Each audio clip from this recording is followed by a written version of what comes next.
Sahabat MMC yang saya cintai karena Allah, yang akan kita bahas selanjutnya adalah petunjuk makanan yang berkualitas. Nah, di sini Allah Subhanahu wa taala dalam surat Al-Baqarah ayat 168, Allah Subhanahu wa taala berfirman, A'udzubillahi minasyaitonirrajim, ya ayyuhan nasu kulu mimma fil ardi halalan thayyiban wa la tattabi'u khutuwatis syaitan innahu lakum aduwwum mubin.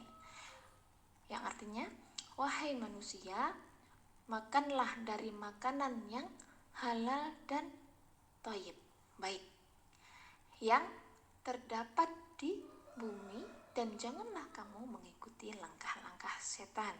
Sungguh setan itu musuh yang nyata bagimu. Nah, di sini juga Allah ya memberikan arahan kepada manusia, perintah kepada manusia supaya manusia itu memakan makanan yang halal dan thayyib. Karena apa? Karena Allah menciptakan tubuh manusia itu hanya bisa menerima makanan itu supaya manusia kembali ke fitrahnya. Jadi kalau misalkan anak-anak itu kita juga harus memperhatikan berkaitan dengan makanan mereka.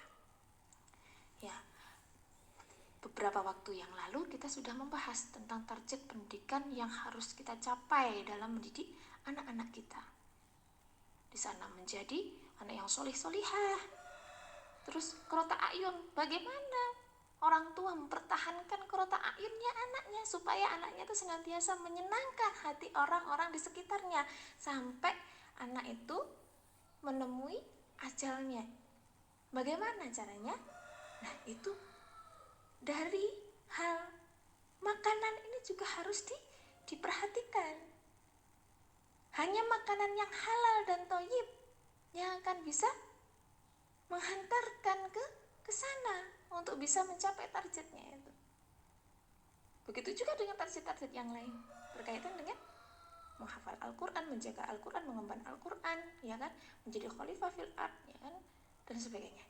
Nah, ini akan berawal dari makanan. Ya, di sini Nabi SAW juga bersabda berkaitan dengan makanan yang harus dikonsumsi oleh kita dan juga anak-anak kita. Di hadis ya yang diriwayatkan Ibnu Marduah ya, di sini ada sebuah hadis, ya Sa'ad, jagalah makananmu, niscaya kamu menjadi orang yang doanya mustajab.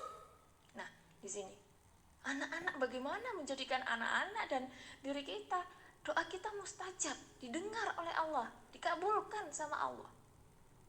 Nah, demi Allah ya, yang jiwa Muhammad berada di tangannya, sesungguhnya ada kalanya seseorang memasukkan makanan yang haram ke dalam perutnya, lalu amalnya tidak diterima selama 40 hari. Na'udzubillah min dzalik. Nah, begitu juga dengan anak-anak ya. Ini juga harus kita jaga makanannya. Ya, kalau bisa itu kita pastikan sendiri, kita masak sendiri, kita siapkan bahannya sendiri, dan kita pastikan bahannya itu halal dan thayyib di sana. Supaya apa? Supaya makanannya berkah. Dikatakan berkah itu bagaimana? Ya, berkah itu bisa menjadi sumber energi dari anak kita untuk melakukan sebuah ketaatan. Kalau usia 1-2 tahun, ya dia belajar untuk melakukan ketaatan. Akan senantiasa dekat dengan